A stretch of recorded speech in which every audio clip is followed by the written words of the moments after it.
Anti-Semitism is going on for so many years, 2,000 years, that I don't think that we are going to bring up any formal solution how to combat anti-Semitism.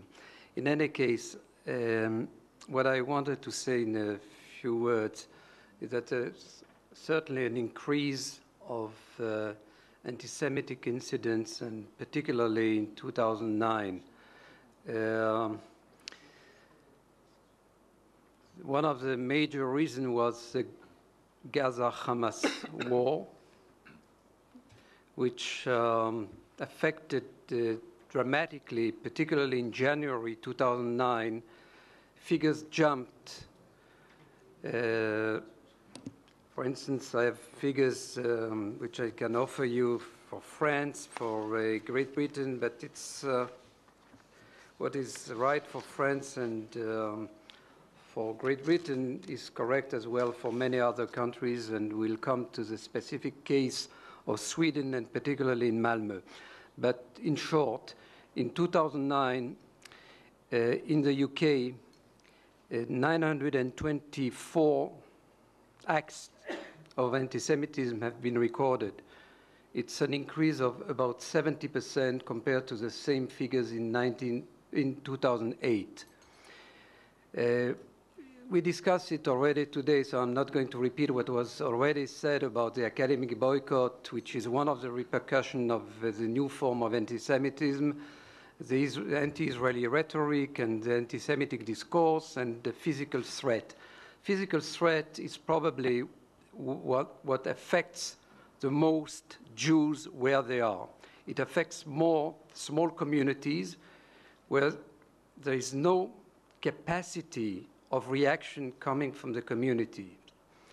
We don't see the similar threats in big communities. Even if French Jewry is disturbed by the increase of and significant increase of anti-Semitic attacks in the same year, 2009, in January, same figure that we see in Great Britain, there were 832 acts compared to 474 in 2008.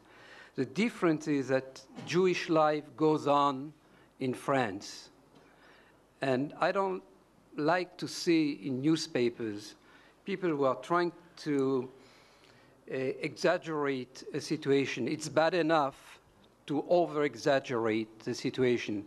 Jews continue to go to synagogue regularly. Jews continue to send their kids to Jewish schools on a regular basis.